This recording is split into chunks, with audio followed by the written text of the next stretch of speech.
నమస్కారం, వార్తలకు స్వాగతం. ముందుగా ముఖ్యాంశాలు. మేడారం జాతరపై మంత్రి సీతక్క మీడియా సమావేశం. జాతరకు సహకరించిన ప్రతి ఒక్కరికి సీతక్క కృతజ్ఞతలు.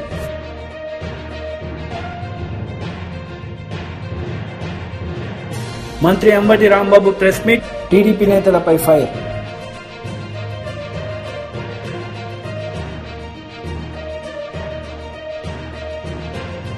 మేడారం జాతరపై మంత్రి సీతక్క మీడియా సమావేశం నిర్వహించారు. ఈ సందర్భంగా పలు అంశాలపై ఆమె మాట్లాడారు. ఇక్కడే ఎప్పటికప్పుడు రివ్యూలు చేసుకుంటూ సమీక్షించుకుంటూ గ్రౌండ్ నుంచి వచ్చే వాటిని కూడా సమీక్షించుకున్నాం. ఈసారి ఒకరు 68 సంవత్సరాల అమ్మ, ఒక ఆమె హార్ట్ ప్రాబ్లంతో చనిపోయారు. ఒకరు 35 సంవత్సరాల అతను, మరి సాయిలు అనే అతను వాగులో కొంత డ్రింక్ చేసి వాగులో దిగడం జరిగింది. గతంలో దాదాపుగా 12 మంది వరకు చనిపోవడం జరిగింది. ఈసారి చాలా సంతోషం. మేము కూడా మొదటి నుంచి కూడా చెప్తున్నాం భక్తులకు, వాగులలోకి నీళ్లు అంటే తాగి వాగులలోకి రావద్దు అని. ఆ రకంగా కొంత ఎండ తీవ్రత ఉన్నప్పటికీ కూడా భక్తులు ఎక్కడ కూడా రద్దీ తగ్గలే. శనివారం అనేది ఇంత క్రూషియల్గా ఇప్పుడు ఇంకో గంటలో 2 గంటలలో దేవుళ్ళు మరి వనప్రవేశం చేయడం జరుగుతుంది. అయినా కూడా ఇంకా భక్తులు వస్తున్నారు. ఇప్పటితోటి మేమేం రిలీఫ్ కావడం లేదు. రేపు కూడా వస్తారు. రేపు సండే కాబట్టి రేపు కూడా వస్తారు. వారందరినీ కూడా మరి దర్శనం చేసే విధంగా పోలీస్ అధికారులు కానీ, శానిటేషన్ కానీ, ఎండోమెంట్ కానీ, ఆర్డబ్ల్యూఎస్ కానీ, అదేవిధంగా ట్రాన్స్పోర్ట్ కానీ అందరినీ అప్రమత్తం చేయడం జరుగుతుందని కూడా ఈ సందర్భంగా మేము తెలియజేస్తూ ఉన్నాం. ఈరోజు ఇక్కడ ఈ జాతర కోసం నిరంతరం కష్టపడ్డటువంటి మీ అందరికీ, ఉద్యోగులకు, మరి కుటుంబ సమేతంగా దర్శనం చేసుకున్నటువంటి ప్రతి ఒక్కరికి కూడా పేరు పేరున హృదయపూర్వక ధన్యవాదాలు. మళ్ళీ పునర్దర్శనం జరిగే విధంగా రాబోయే కాలంలో 2026లో మరి జాతర వస్తుంది.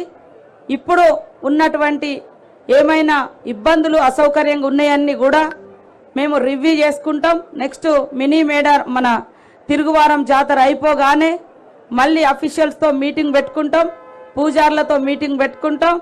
స్వాస్థ్య ప్రాతిపదికన కావాల్సినటువంటి ఏర్పాట్లన్నింటినీ కూడా మన తిరుగువారం జాతర అయిపోయిన వెంటనే మొదలు పెట్టడం జరుగుతుందని కూడా ఈ సందర్భంగా తెలియజేస్తూ, అందరూ మాకు సహకరించిన మీ అందరికీ కూడా, ప్రజలందరికీ కూడా మరొక జల వనరుల శాఖ మంత్రి అంబటి రాంబాబు మీడియా సమావేశం నిర్వహించారు. ఈ సందర్భంగా చంద్రబాబు నాయుడు పవన్ కళ్యాణ్పై విరుచుకుపడ్డారు. అందరూ చాలా ఉత్కంఠతో ఎదురు చూశారు. ముఖ్యంగా జన సైనికులు. మా పవన్ కళ్యాణ్ 60-70 తీసుకుంటాడు. 2 సార్లు చంద్రబాబు నాయుడు గారు ఇంటికి వెళ్ళాడు. ఇంటికి వెళ్ళి చర్చించాడు. ఒక్కడే సింగిల్గా కూడా కారేసుకెళ్ళి చర్చించాడు. గ్యారంటీగా 70 పట్టుకొస్తాడు అన్నారు. ఎన్ని పట్టుకొచ్చాడు? 24 అసెంబ్లీ సీట్లు, 3 పార్లమెంటు సీట్లు. ఇది కాక నాకు చాలా చిత్రం వేస్తుంది పవన్ కళ్యాణ్ గారు. ఆయన ఏ రాజకీయ నాయకుడు నాకు తెలియదు, ఏమి లెక్కలో నాకు తెలియదు. ఆయన 24 అసెంబ్లీ సీట్లు, 3 పార్లమెంటు సీట్లు అంటే ఒప్పుకోట్లా. మీకు తెలియదు, మొత్తం 40 పోటీ చేస్తున్నాం మనం. నమ్మండి జన సైనికులారా. అమాయకులు అనుకుంటున్నాడు జన సైనికులు. ఎట్లాగంటే 3 ఏళ్ళు ఉంటారు కదా, 3 పార్లమెంటులో 3 ఏళ్ళు 21 ఉంటాయి. ఈయనేమో 24, 21, 24 కలిపి 45. కానీ అక్కడక్కడ కొన్ని జనసేన పోటీ చేస్తారు, అందుకని 40 వేసుకున్నాడు. 40 సీట్లకు పోటీ చేస్తున్నాం జన సైనికులారా, మీరు నమ్మండి అన్నాడు. నాకు ఒకటి గుర్తొచ్చింది. అబ్బా, అదే సినిమాలో ఒక డైలాగ్ ఉంటుంది, నాకు కాస్త తెక్క ఉంది, దానికి ఒక లెక్క ఉంది అని. ఇది తెక్క లెక్క. ఏమయ్యా పవన్ కళ్యాణ్ గారు, నువ్వు 3 పార్లమెంటు సీట్లు, 24 అసెంబ్లీ సీట్లు పోటీ చేస్తూ కాస్త నీకు తెక్క ఉండొచ్చు, ఆ తెక్కతో నీకు ఒక తప్పుడు లెక్క ఉండొచ్చు, కానీ జన సైనికులకు తిక్కలేదు, నీ అభిమానులకు తిక్కలేదు. నీ అభిమానులకు ఒకటే తిక్క, నువ్వు ముఖ్యమంత్రి కావాలి, నువ్వు ముఖ్యమంత్రి కావాలని తిక్క. ఆ తిక్క దించేవారా శోభు, ఇక అనుమానం లేకుండా ఆ తిక్క మొత్తం దిగింది. 40 సీట్లకు పోటీ చేస్తున్నాడు. నమ్మండి అయ్యా జన సైనికులారా, కాపు సోదరులారా, నమ్మండి. పవన్ కళ్యాణ్ గారికి చంద్రబాబు నాయుడు గారు 40 సీట్లు ఇచ్చాడని మీరు నమ్మాలి. ఇది పరిస్థితి. నేను అడుగుతా ఉన్నా, సీఎం సీఎం సీఎం అని కేకలేసి గొంతు చించుకున్నటువంటి పెద్దలు ఉన్నారే పాపం, కాపు సోదరులు, జన సైనికులు, వాళ్ళు ఇక మీటింగ్లకు వెళ్ళి రేపు అది ఎక్కడన్నా తాడేపల్లిగూడెం జరుగుతుంది. ఎమ్మెల్యేని అరవండి, ఎమ్మెల్యేని అరవడానికి కూడా ఇల్లేదు రేపు. ఎందుకంటే ఎమ్మెల్యే సీటు కూడా ప్రకటించరా. నాకు తెలియక అడుగుతా, చంద్రబాబు నాయుడు గారు ఎక్కడ పోటీ చేసేది ప్రకటించాడు, వాళ్ళ అబ్బాయి ఎక్కడ పోటీ చేసేది ప్రకటించాడు, వాళ్ళ బావమరిది బాలకృష్ణ మన లోకేష్ మామ ఎక్కడ పోటీ చేస్తాడో ప్రకటించాడు. కానీ నీకు 24 సీట్లు ఇచ్చి ఎక్కడ పోటీ చేస్తావో ప్రకటించుకునే దశలో ఉన్నాయో నాకు అర్థం కాలేదు. అంటే రహస్యమా? పోటీ చేయవా? పార్లమెంట్కి ఏమైనా పోటీ చేస్తావా? ఎందుకులే గొడవని మళ్ళీ సీఎం అంటారేమో నీ అభిమానులు అని చెప్పేసి చంద్రబాబుని సీఎం అనిపించడం కోసం పార్లమెంట్కి పోటీ చేస్తావా? What is this? ఏమిటి కన్ఫ్యూజన్? Total confusion. ఇవాళ తెలుగుదేశం జనసేన టోటల్ కన్ఫ్యూజన్గా ఉంది. మీరు ఒక్కసారి ప్రెస్ మీట్ చూస్తే అర్థమైద్ది. ఆ ముఖాలు చూస్తే ఓడిపోయే ముఖాలు చాలా క్లియర్గా అర్థమైపోతాయి. పవన్ కళ్యాణ్ గారు మైక్ పిచ్చుకు ఏం మాట్లాడో, చంద్రబాబు నాయుడు గారు మైక్ పిచ్చుకుని ఏం మాట్లాడో చూస్తే ఓడిపోయే ముఖాలు చాలా స్పష్టంగా కనిపిస్తూ ఉన్నాయనే విషయాన్ని దయచేసి అర్థం చేసుకోమని ఈ సందర్భంగా నేను మనవి చేస్తున్నాను. చాలా అసలు నేను తెలియకడుగుతాను, ఒక సంకల్పం ఉందా నీకు? ఈ రాష్ట్రాన్ని ఏలాలనే సంకల్పం, ఈ పార్టీని దినదిన ప్రవర్ధమానంగా పెంచాలనే సంకల్పం, జనసేనని వృద్ధిలోకి తీసుకురావాలనే సంకల్పం నీకుందా? ఒక్కటి గుర్తుపెట్టుకోమని మనం చేస్తున్నా. నిజమైన సంకల్పం ఉన్నవారు, నిజమైన చిత్తశుద్ధి ఉన్నవారు ఎలా ఉంటారో తెలుసుకో ఒక్కసారి. జగన్మోహన్ రెడ్డి లాగా ఉంటారని మనం చేస్తున్నా. జగన్మోహన్ రెడ్డి గారు ఏకాకిగా బయలుదేరాడు ఈ రాష్ట్రంలో. పార్టీని స్థాపించినప్పుడు ఏకాకే, ఎవ్వరూ రాలేదు, తల్లి తప్ప. ఆయన వెనుకడుగు వేయలేదు, ఎవరి చంకో ఎక్కాలని ప్రయత్నం చేయలేదు. బ్రహ్మాండంగా ముందుకు వెళ్ళి జయించుకుంటూ వెళ్ళాడు. మొదటిసారి ముఖ్యమంత్రి కాకపోయినా ఎవరితో పొత్తు పెట్టుకోనన్నాడు, ప్రజలతోనే పొత్తు అన్నాడు, ప్రజలతోనే ముందుకు వెళ్తానన్నాడు. చివరికి రాష్ట్రంలో 151 సీట్లు గెలుచుకొని రాష్ట్రానికి ముఖ్యమంత్రి అయ్యాడు. మళ్ళా ముఖ్యమంత్రి కాబోతున్నాడు. 175 సీట్లు టార్గెట్గా వెళ్ళబోతున్నాం. నేర్చుకోవయ్యా, సిగ్గుంటే బుద్ధుంటే రాజకీయాలు తెలిసి ఉంటే నేర్చుకోమని మనం చేస్తున్నా. ఎవరి పల్లకియో మోయడానికి పార్టీలు పెట్టేటటువంటి దౌర్భాగ్యమైన పరిస్థితి. ఎంత దుర్మార్గం అంటే, పార్టీ పెట్టి సీఎం అవుతాననే భ్రమలు కల్పించి నీ కాస్ట్ వాళ్ళని, నీ అభిమానుల్ని వెన్నుపోటు పొడిచావు, మోసం చేశావు. చెప్పబోయా ఎందుకు ఈ గొడవ? పాపం నాకు బాగా గుర్తొస్తుంది, మన చిరంజీవి గారు చాలా సౌమ్యుడు, పార్టీ పెట్టాడు, 18 సీట్లు గెలుచుకున్నాడు. 1 కాదు 2 కాదు, 18 సీట్లు గెలుచుకున్నాడు. గెలుచుకుని ఇక రాజకీయాలు నావలేము అని విలీనం చేశాడు, శుభ్రంగా సినిమాలు తీసుకుంటున్నాడు. నువ్వు కూడా పల్లకి మోసి పరువు పోగొట్టుకో.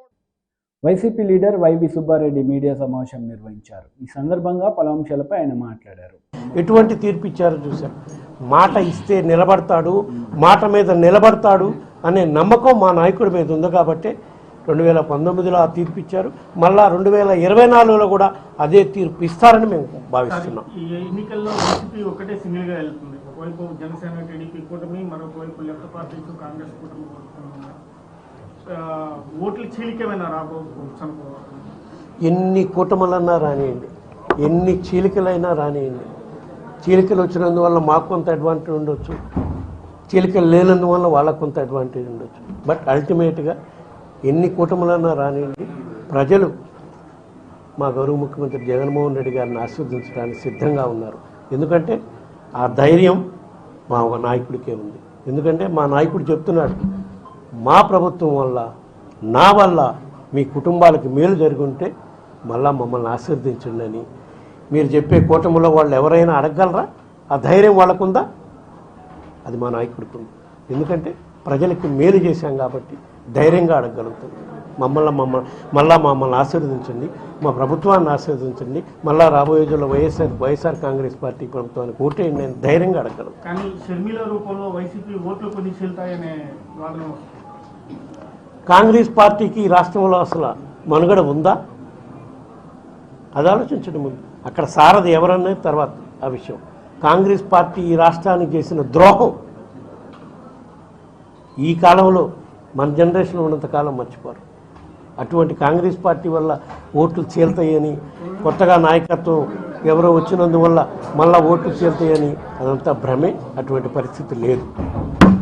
టీడీపీ జనసేన కలయికతో ఇప్పుడు మా గెలుపు ఖరారైపోయింది, వైసీపీ ఇంకా ఇప్పుడు సిద్ధమవుతోంది అంటున్నారు. కానీ 23 మంది బీసీ అభ్యర్థుల్ని బరిలోకి దింపుతున్న నిర్ణయంతో మేము వెళ్తున్నామని కూడా చంద్రబాబు గారు ప్రకటించారు. మా గెలుపు ప్రజలు నిర్ణయిస్తారమ్మా. ఎందుకంటే మా గెలుపు ప్రజల మీద ఆధారపడి ఉంది. మా నమ్మకం ఒక్కటే, మా గౌరవ ముఖ్యమంత్రి గారు చెప్పారు, మేము ప్రజలకు మేలు చేసే కార్యక్రమం చేశారు కాబట్టి ప్రజలు మాకు పట్టం కడతారు, మళ్ళా మాకు అధికారం ఇస్తారని మేము నమ్ముతున్నాం. చంద్రబాబు నాయుడు గారిలాగా, పవన్ కళ్యాణ్ గారిలాగా అమలు కాని హామీలు ఇచ్చే కార్యక్రమం మా ప్రభుత్వం చేయదు, మా ముఖ్యమంత్రి చేయడు. కాబట్టి మాకు ప్రజల మీద నమ్మకం ఉంది. ప్రజలు మమ్మల్ని విశ్వసిస్తున్నారు. తప్పకుండా రాబోయే రోజుల్లో మాకు మేలు చేస్తారు. ఎక్కువ చెప్పుకుంటుందో సూపర్ 6 అని, దానివల్ల ఎక్కువ మేలు జరగబోతుంది, ఇంకా ఎక్కువ సంక్షేమం అందిస్తామని కూడా నారా లోకేష్ పదే చెప్తా ఉన్నారు. దాని ఎలా చూస్తారు? అది మీరు ఆలోచించండి, ప్రజలు ఆలోచించుకుంటారు. ప్రజలకు వదిలేస్తాం. ఇప్పుడు అమలు చేస్తున్న నవరత్నాల వల్ల ప్రజలకు మేలు జరుగుతుందా? సూపర్ 6, సూపర్ 7, సూపర్ 8 అని వాళ్ళు పెట్టే పథకాల వల్ల మేలు ఇంకా జరగబోతుందా? అసలు వాళ్ళు ఈ అమలు చేస్తారా? ఇవన్నీ ఎలక్షన్ మేనిఫెస్టో వరకే చంద్రబాబు నాయుడు దృష్టిలో. ఏదైనా సరే సూపర్ సిస్టో కానీ మేనిఫెస్టో కానీ ఏదైనా ఎలక్షన్లు అయిపోయినాక ఆయన మేనిఫెస్టో గుర్తురాదు, ఆయనకేమీ అసలు ఆ వెబ్సైట్లో కూడా ఉండదు. అట్లాంటి హామీలు ఎన్ని ఇస్తే ఏమి? 6 కాకపోతే 60 ఇవ్వనండి.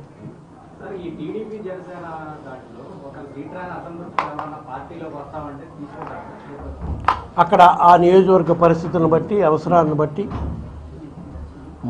మా పార్టీలో ఉండే నాయకుల ప్రాధాన్యత ఇచ్చే అటువంటి చోట్ల వాళ్ళని తీసుకోవాల్సి వస్తే ఆలోచించడం జరుగుతుంది. మాకైతే రాష్ట్రంలో ఈరోజు ఉండే పరిస్థితులు మాకు అట్లాంటి పరిస్థితి ఏ నియోజకవర్గంలో లేదు.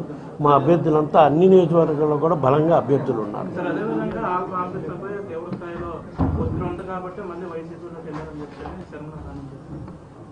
ఆయన పార్టీలే మళ్ళా తిరుగు వస్తానని చెప్పిన రోజు ఒకటే చెప్పాడు, జగనన్న చేసే కార్యక్రమాలు చాలా అద్భుతంగా ఉన్నాయి. కానీ ఆ రోజు షర్మిల గారు నేను కాంగ్రెస్ పార్టీలో చేస్తున్నాను, నువ్వు రావాలి అన్నా అంటే పోయాను. కానీ అక్కడ పరిస్థితులు చూసినాక నాకు అక్కడ పరిస్థితులు నాకు బాగా అనిపించలేదు. అందువల్ల నేను మళ్ళా వైఎస్ఆర్ కాంగ్రెస్ పార్టీలోనే ఉండాలి. ఉండటమే కాదు, జగనన్న పెట్టిన అభ్యర్థులను మంగళగిరిలో ఇంకా చుట్టుపక్కల నియోజకవర్గాల్లో ఎక్కడ జగనన్న పెట్టిన అభ్యర్థుల్ని గెలుపు కృషి చేస్తానని కూడా మీడియా సాక్షిగా ఆయన మీకు చెప్పడం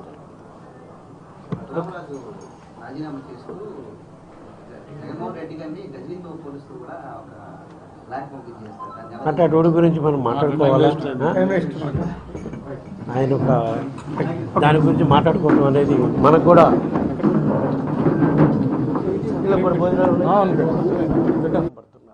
4వ సభ రేపు మార్చి 3వ తారీఖున ప్రకాశం బాపట్ల జిల్లాల సరిహద్దుల్లో జరిగేదానికి ఏర్పాట్లు చేయడం జరుగుతుంది. ఇదంతా ఎందుకు చెప్తున్నామంటే రాష్ట్రంలో ప్రజలు నిర్ణయించుకొని ఉన్నారు. మాకు మేలు చేస్తున్న గౌరవ ముఖ్యమంత్రి గారి ప్రభుత్వం జగన్మోహన్ రెడ్డి గారే మాకు మళ్ళా ఈ రాష్ట్రానికి ముఖ్యమంత్రిగా కావాలని కోరుకుంటున్నారు. కాబట్టి BJP leader GVL Narasimha Rao press meet నిర్వహించారు. ఈ సందర్భంగా పలు అంశాలపై వివరణ ఇచ్చారు. ఆంధ్రప్రదేశ్లో స్థాపించడం జరిగింది. రేపు గౌరవ ప్రధానమంత్రి గారు మంగళగిరి ఎయిమ్స్ మరో 4 ఎయిమ్స్తో సహా జాతికి అంకితం చేసేటువంటి కార్యక్రమం వర్చువల్గా రేపు ప్రధానమంత్రి నరేంద్ర మోదీ గారు చేయనున్నారు. ఈ కార్యక్రమంలో ఎయిమ్స్ మంగళగిరి పెద్ద ఎత్తున ప్రజలు తరలి రానున్నారు. ఈ సమావేశానికి కేంద్ర మంత్రులు హాజరు కానున్నారు. ప్రధానమంత్రి గారు వర్చువల్గా ప్రారంభం చేసినప్పటికీ ఇక్కడ ఎయిమ్స్ మంగళగిరి వద్ద కేంద్ర పార్లమెంటరీ వ్యవహారాల శాఖ మంత్రి ప్రహ్లాద్ జోషి గారు, కేంద్ర ఆరోగ్య శాఖ సహాయ మంత్రి భారతీ పవార్ గారు హాజరు కానున్నారు. మేము కూడా అనేక మంది భారతీయ జనతా పార్టీ ఆంధ్రప్రదేశ్కు చెందినటువంటి మేము అనేక మంది పాల్గొనున్నాం. నేను స్వయంగా వెళ్ళనున్నాను. రాష్ట్ర అధ్యక్షురాలు పురంధేశ్వరి గారు కూడా కార్యక్రమంలో ఉంటారు. అనేక మంది ఇతర భారతీయ జనతా పార్టీ నాయకులు కూడా రానున్నారు. అలాగే ఎల్లుండి 26వ తేదీ ఉదయం 10:30 గంటలకు దేశవ్యాప్తంగా అమృత్ భారత్ పేరుతో ఏవైతే రైల్వే స్టేషన్స్ని ప్రధాని నరేంద్ర మోదీ గారు దేశవ్యాప్తంగా నిర్మిస్తున్నారో దీని కింద రైల్వే స్టేషన్స్ని అధునాతనంగా మరి మోడర్న్ ఎయిర్పోర్ట్స్ మాదిరిగా రైల్వే స్టేషన్స్ని తీర్చిదిద్దుతున్నారు. ఇదే కాకుండా రీడెవలప్మెంట్ ఆఫ్ రైల్వే స్టేషన్స్ పేరుతో కొన్ని రైల్వే స్టేషన్స్ విశాఖపట్నాన్ని అయితే 450 కోట్ల రూపాయలతో అభివృద్ధి చేస్తున్నారు.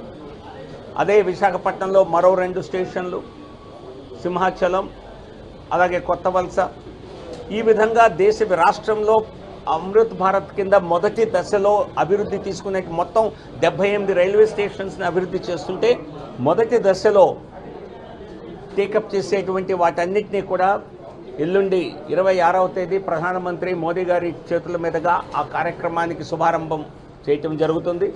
దీనికి కూడా రైల్వే రంగంలో తీసుకొస్తున్నటువంటి విప్లవాత్మక మార్పుల్ని ఆ సందర్భంగా కూడా ప్రజలకు తెలియచేయటం జరుగుతుంది. ఇదే కాకుండా రేపు వర్చువల్గా ఈఎస్ఐ హాస్పిటల్ కాకినాడలో కూడా ప్రధాని నరేంద్ర మోదీ గారు ప్రారంభించనున్నారు. ఈ విధంగా అనేక దేశవ్యాప్తంగా కార్యక్రమాలతో ప్రధాని నరేంద్ర మోదీ గారు జరిగిన అభివృద్ధిని ప్రజల వద్దకు తీసుకెళ్లేటువంటి పని రోజు చేస్తున్నారు. ముందుగా మార్చి 1వ తేదీ విశాఖ పర్యటనకు రానున్నారని చెప్పి కొంత మీడియాలో వార్తలు రావడం జరిగింది. మార్చి 1వ తేదీ ఆ పర్యటన ఖరారు కాలేదు. సో కాబట్టి మరెప్పుడు పర్యటన ఉంటుంది ప్రధానమంత్రి గారిది అన్నదానికి ఖచ్చితంగా కొన్ని రోజులు వేచి చూడాల్సి ఉంటుంది. సో ప్రస్తుతానికి మనకు కన్ఫర్మేషన్ ఉన్నది రాజ్నాథ్ సింగ్ గారి పర్యటన 26వ తేదీ, 27వ తేదీ. ఆ తర్వాత పర్యటనల గురించి కూడా వివరాలు త్వరలో తెలియజేయడం జరుగుతుంది. Thank you. కేంద్ర ప్రభుత్వం, నరేంద్ర మోదీ గారి ప్రభుత్వం అపారమైనటువంటి సహకారాన్ని, అపారమైనటువంటి నిధుల్ని అందజేయటం జరిగింది గత 10 సంవత్సరాల సమయంలో. ఇందులో భాగంగానే అనేక కేంద్ర సంస్థల్ని ఆంధ్రప్రదేశ్లో స్థాపించడం జరిగింది. రేపు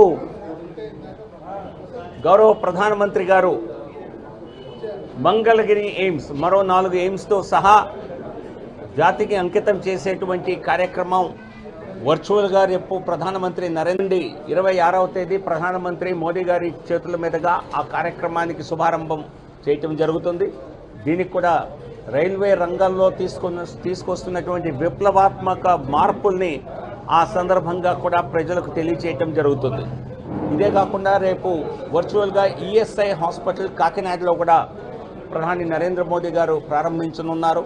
ఈ విధంగా అనేక దేశవ్యాప్తంగా కార్యక్రమాలతో ప్రధాని నరేంద్ర మోదీ గారు జరిగిన అభివృద్ధిని ప్రజల వద్దకు తీసుకెళ్లేటువంటి పని రోజు చేస్తున్నారు. ముందుగా మార్చి 1వ తేదీ విశాఖ పర్యటనకు రానున్నారని చెప్పి కొంత మీడియాలో వార్తలు రావడం జరిగింది. మార్చి 1వ తేదీ ఆ పర్యటన ఖరారు కాలేదు. సో కాబట్టి BRS leader Balka Suman media సమావేశం నిర్వహించారు. ఈ సందర్భంగా ఇరు పార్టీలపై ఆయన మండిపడ్డారు.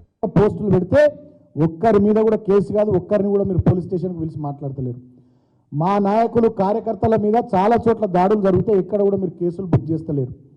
మా వాళ్ళు కంప్లైంట్లు ఇస్తే కూడా ఆ పిటిషన్లను తీసుకొని మీరు డస్ట్బిన్లో వారేస్తున్నారు. కానీ కాంగ్రెస్ పార్టీ నాయకులు కంప్లైంట్లు ఇస్తే ఆగ మేఘాల మీద కేసులు పెడుతున్నారు, మా వాళ్ళందరినీ కూడా పోలీస్ స్టేషన్లకు పిలిపిస్తున్నారు. ఈ పద్ధతి మంచిది కాదు. పోలీసులు పక్షపాత ధోరణితో వ్యవహరించొద్దని చెప్పి నేను కోరుతా ఉన్నా. పై స్థాయి నుండి కింది స్థాయి వరకు అందరికీ కూడా నేను పోలీస్ సోదరులకు మళ్ళీ చెప్తా ఉన్నా, అధికారం ఎవరికి శాశ్వతం కాదు. ఈ గుంపు మేస్త్రి పరిపాలన ఎన్ని రోజులు ఉంటుందో ఏమో, వాళ్ళకి చాలా గ్రూపులు ఉన్నాయి, ఇదేం జరుగుతుందో ఏందో ఎవరికి తెలియదు. అధికారం ఎవరికి శాశ్వతం కాదు.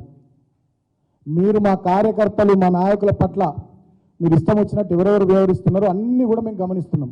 మేమేం కళ్ళు మూసుకొని కూర్చోలేదు, మేము అన్నీ గమనిస్తున్నాం. 10 సంవత్సరాల కాలంలో నేను ప్రజల్ని కూడా ఆలోచించమని కోరుతా ఉన్నా. 10 సంవత్సరాల కాలంలో మేము కూడా అధికారంలో ఉన్నాం. 3 నెలలు కాలే వీళ్ళు వచ్చి 2600 పైచీలకు కేసులు పెట్టిరు బీఆర్ఎస్ నాయకులు, కార్యకర్తల మీద. ఒక చెన్నూరు అసెంబ్లీలోనే మా వాళ్ళు 32 మంది మీద కేసులు పెట్టిరు, సోషల్ మీడియా పిల్లల మీద ఏదో పోస్టులు పెట్టిరని చెప్పి. పోలీస్ స్టేషన్లకు పిలిచి బెదిరిస్తూ ఉన్నారు. మంచిర్యాల జిల్లాలో, పెద్దపల్లి జిల్లాల్లో, మొన్నటి వరకు నల్లగొండ జిల్లాలో, ఇతర చోట్ల రాష్ట్ర వ్యాప్తంగా హైదరాబాద్లోనైతే కొంతమంది పోలీసులు అత్యుత్సాహంతో సోషల్ మీడియాలో పోస్టు పెట్టే పిల్లలకు ఫోన్లు చేస్తున్నారట. మరి ఎందుకో మీకు అంత స్వామి భక్తి, అంత రాచభక్తి మాకు అర్థమవుతలే. మరి కాంగ్రెస్ వాళ్ళు కూడా పెడుతున్నారు కదా పోస్టులు, కాంగ్రెస్ వాళ్ళకు కూడా ఫోన్లు చేస్తున్నారా? ఎస్ఐలు కానీ సిఐలు కానీ? ఇదేం పద్ధతి? అధికారం ఏమన్నా రేవంత్ రెడ్డికి శాశ్వతమని అనుకుంటున్నారా ఏంది మీరు? ఈ నయా దేశ్ముఖ్ ఇంకో 20-30 ఏళ్ళు తెలంగాణని వెళ్తాడని మీరు అనుకుంటున్నారా ఏంది? అధికారం ఎవ్వరికి కూడా శాశ్వతం కాదు. మీరు పారదర్శకంగా నిష్పక్షపాతంగా వ్యవహరించాలని నేను పోలీసులకు కూడా తెలియజేస్తూ ఉన్నా. ఏది ఏమైనప్పటికీ సీనియర్ జర్నలిస్టు శంకర్ మీద జరిగినటువంటి దాడిని ముక్త కంఠంతో తెలంగాణ సమాజం ఖండించాల్సినటువంటి అవసరం ఉంది. అదేవిధంగా జర్నలిస్టులు, మేధావులు, ప్రజా సంఘాలు, పార్టీలకు అతీతంగా అందరూ కూడా దయచేసి సీనియర్ జర్నలిస్టు శంకర్ మీద జరిగినటువంటి దాడిని ఖండించాలని నేను పేరు పేరున ప్రతి ఒక్కరికి విజ్ఞప్తి చేస్తూ ఉన్నా. ఈ ఇందిరమ్మ రాజ్యం ఇట్లనే కొనసాగి మీరు ఇచ్చినటువంటి హామీలు గాలికి వదిలేసి, గ్యారంటీల్ని గాలికి వదిలేసి ఇదే రకంగా దాడుల సంస్కృతిని కొనసాగిస్తూ ఎమర్జెన్సీ నాటి చీకటి రోజుల్ని ఆ పాలనను మీరు కొనసాగించుకుంటూ ముందుకు పోతే ఇక మీరు కూడా పుట్టగతులు లేకుండా పోవడం ఖాయమని చెప్పి మీ పరిపాలనకు ప్రజలు చరమగీతం పాడే రోజులు దగ్గరకు వస్తాయి. తెలంగాణ చైతన్యవంతమైనటువంటి సమాజం డెఫినెట్గా ఏదో రోజు పిడికిలు బిగిస్తుంది, మీ పని పడుతుందని చెప్పి కూడా నేను ఈ సందర్భంగా రేవంత్ రెడ్డి ముఖ్యమంత్రికి, కాంగ్రెస్ పార్టీకి తెలియజేస్తూ, రేవంత్ రెడ్డి గతంలో ఈ రకమైనటువంటి దాడులు ఎందుకు జరుగుతున్నాయంటే రేవంత్ రెడ్డికి మొదటి నుంచి ముఖ్యమంత్రికి మీడియా అంటే చాలా చులకన భావం. మీడియా విషయంలో గతంలో ఆయన ప్రతిపక్షంలో ఉన్నప్పుడు ఏం మాట్లాడింది ఒకసారి ఒక వీడియో ఉంది, అది నేను మీకు ప్లే చేసి చూపిస్తాను.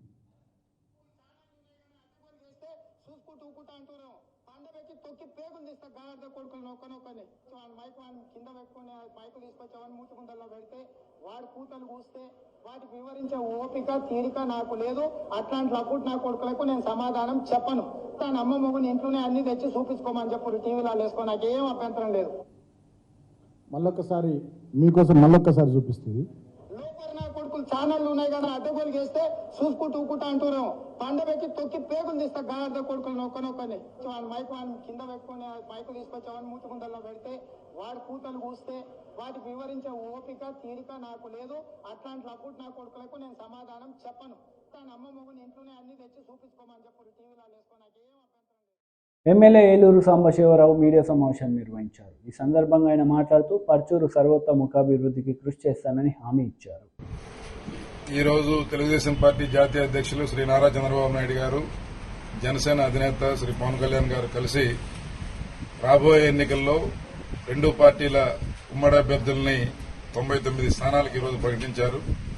అందులో పర్చూరు నుంచి రిప్రజెంట్ చేసే అవకాశం, పోటీ చేసే అవకాశం మూడోసారి నాకు కలిగినందుకు మనస్ఫూర్తిగా వారికి ధన్యవాదాలు, కృతజ్ఞతలు తెలియజేసుకుంటూ, ఏ నమ్మకంతో మీరు ఈ బాధ్యతలు నా మీద పెట్టారో వాటిని నిర్వర్తించేదానికి నా శక్తి వంచన లేకుండా ప్రయత్నం చేస్తానని చెప్పి తెలియజేసుకుంటూ, మరోసారి పర్చూరు నియోజకవర్గ ప్రజల అభివృద్ధికి అలాగే ఈ ప్రాంత సర్వతోముఖ అభివృద్ధికి కృషి చేస్తాను అని మరొకసారి తెలియజేసుకుంటూ ఈ అవకాశం కల్పించినందుకు మనస్ఫూర్తిగా ధన్యవాదాలు.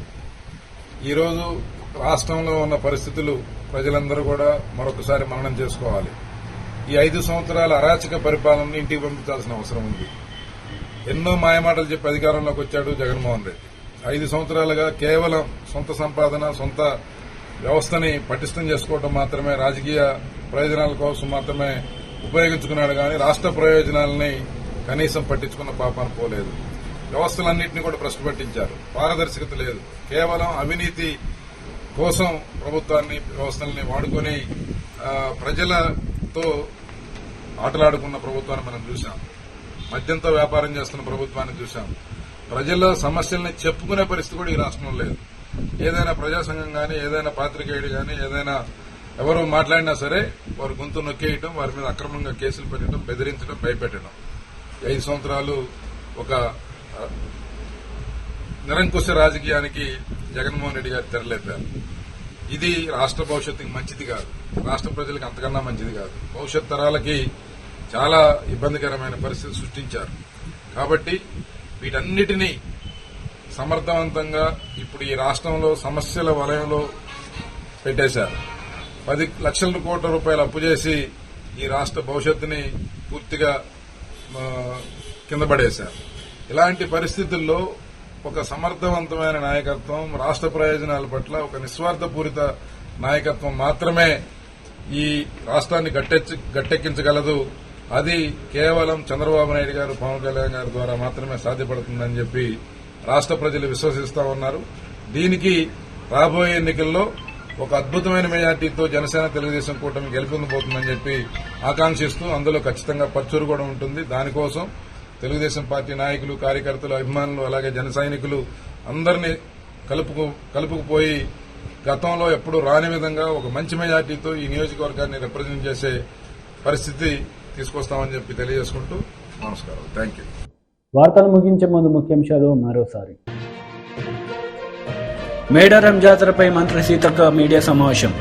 జాతరకు సహకరించిన ప్రతి ఒక్కరికి సీతక్క కృతజ్ఞతలు.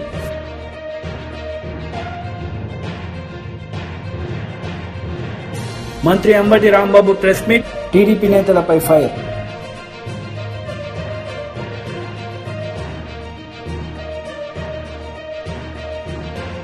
ఈ వార్తలు ఇంతటితో సమాప్తం. తిరిగి ప్రసారమయ్యే వార్తల్లో మళ్ళీ కలుద్దాం. అంతవరకు సెలవు. నమస్తే.